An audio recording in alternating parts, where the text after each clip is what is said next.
சம்பவம் சம்பவம் அப்படின்னு சொல்கிறீங்களே சார், அது என்ன சார் சம்பவம் அப்படின்று அப்பாவியாக அபூர்வ சகோதரர்கள் படத்தில் கமலஹாசன் கேட்பார். அப்படிதான் சம்பவம் சம்பவம்னு சொல்கிறீங்களே பாலாஜி வேணுகோபால், இந்த குமார சம்பவத்தில் என்ன சம்பவம் செஞ்சுருக்கீங்க சொல்லுங்க என்று அவருடைய படத்தை பார்த்துவிட்டு நாம் கேட்டோம். குமார சம்பவம், அதாவது ஜாலியாக சந்தோஷமாக பாருங்கள், ரசிங்க, சிரிங்க. இதுதான் இந்த படத்தில் ரொம்ப நாளைக்கு பிறகு நீங்கள் சில கிரேசி மோகனுடைய நாடகங்கள், எஸ்வி சேகருடைய நாடகங்கள் பார்த்தீங்கன்னா, நீங்கள் உங்களுடைய கவலைகளை மூளையை எல்லாம் ஓரமாக கழட்டி வச்சுட்டு ஜாலியாக உட்காந்து சிரித்து பார்த்துட்டு வரலாம். அப்படி தான் இருக்கும். அதே மாதிரி தான் கிரேசி மோகன் பாணியில் அவருடைய அந்த நறுக்கு தெரிக்கிற மாதிரி சின்ன சின்ன குட்டி குட்டியாக சிரிப்பு மூட்டுற மாதிரியான டைலாக்கோடு அமைச்சிருக்கிறார் குமார சம்பவம் படத்தை இயக்குனர். ஒரு தாத்தா, ஒரு போராளி, குமரன் என்கின்ற ஒரு திரைப்பட இணை இயக்குனர். திரைப்பட திரைப்பட டைரக்டர் ஆகணுங்கிறது தான் குமரனுடைய ஆசை. அதற்காக அவர் நிறைய மெனக்கெடுறார், பல கதைகளை சொல்கிறார், பல பேர்கிட்ட சொல்கிறார். லிவிங்ஸ்டன்ட்ட சொல்கிறாரு. லிவிங்ஸ்டன் நான் தயாரிக்கிறேன், கதை சொல்லுன்றார். அவர் கதை சொல்ல, இந்த கதையெல்லாம் எப்படிப்பா சரிப்பட்டு வரும் என்று சொல்கிறார். அதுக்கு பிறகு அவருடைய தாத்தா கிட்ட சொல்கிறார். தாத்தா சொல்ல, ஒரு நல்ல காதல் கதை சொல்லியா அப்படின்னு அவர் கேட்குறாரு. இப்படி ஒவ்வொருவரிடமும் கதை கேட்டுக்கொண்டிருக்கிறார். இவர் சொல்கின்ற கதையை கேட்டு யாருமே படம் தயாரிக்க முன் வராத நேரத்தில் தன்னுடைய பூர்வீக வீட்டையே கொடுக்க சம்மதிக்கிறார் தாத்தா ஜிஎம் குமார்.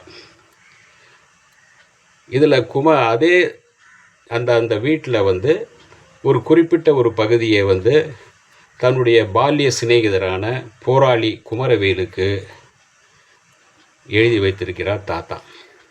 சரி, இந்த படத்தை எடுக்க அவர் அந்த வீட்டை விற்க போகும்போது தான் இந்த பஞ்சாங்கம்லாம் வருது, இந்த பிரச்சனைலாம் வருது. போராளியான குமரவேல் செய்த ஒரு விஷயத்தை பார்த்து அவர் மேலே காண்டான சில பேர் குமரனுடைய பைக்கை எரித்து விடுகிறார்கள்.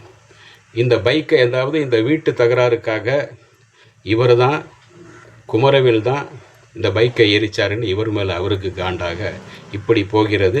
இந்த கோபம் அதே சமயத்தில் அந்த கோபம் சரிசமமாக மாறிக்கிட்டே இருக்குது. ஒரு கட்டத்தில் போராளி குமரவேல் இறந்து விடுகிறார், செத்து விட்டார். அவரை குமரன்தான் கொலை செய்திருப்பாரோ என்று சந்தேக கண் கொண்டு போலீஸ் பார்க்கிறது. இன்னொரு தரப்பு வேறு யார் தான் கொன்றார்கள் என்று விசாரணை தொடங்கும் போது இந்த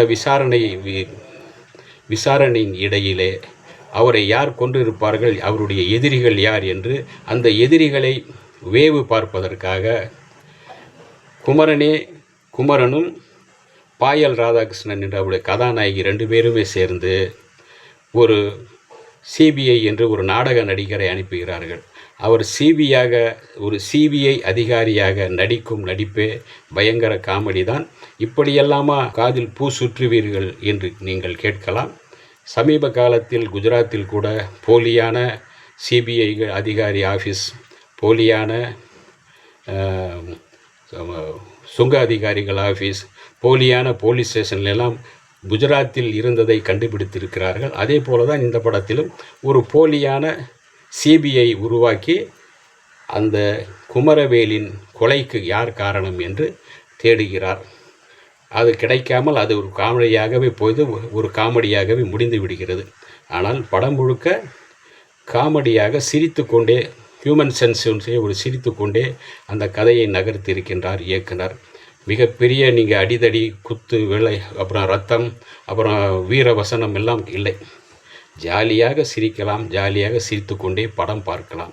இப்படி அது ஒரு சம்பவத்தை ஒரு போராளி ஒரு நாட்டுக்காக, ஒரு வீட்டுக்காக செய்கிற இந்த போராட்டத்தின் மூலம் நேர்மையான அந்த போராளி ஒரு விஷயத்தில், அதாவது நல்ல விஷயத்திற்காக பொய் சொன்னாலும் தப்பில்லை என்று வள்ளுவன் சொன்னதைப் போல, ஒரு நல்ல விஷயத்திற்காக பொய் சொல்லி பணத்தை பெற்று அந்த நல்ல விஷயம் நடக்க உதவுகிறார் அந்த போராளி. அந்த போராளி செய்த சம்பவம் இது. அதேமாரி குமரன் செய்த சம்பவம் ஒன்று. அவர் காதலியாக வரும் பாயல் ராதாகிருஷ்ணன் செய்த சம்பவம் வேறு. இப்படி ஒவ்வொருவராக ஒரு சிரித்து கொண்டே ஒரு சம்பவத்தை செய்திருக்கிறார்கள். டைரக்டர் நீங்கள் சிரித்து கொண்டே வாங்க, சிரிங்க, பாருங்க, ரசிங்க என்று சொல்லியிருக்கிறார் பாலாஜி வேணுகோபால். பார்க்கலாம், ரசிக்கலாம். இந்த வீடியோ உங்களுக்கு பிடிச்சிருந்தா லைக் பண்ணுங்க, ஷேர் பண்ணுங்க, கமெண்ட் பண்ணுங்க, சப்ஸ்கிரைப் பண்ணுங்க, மறக்காம பெல் ஐகானை கிளிக் பண்ணுங்க.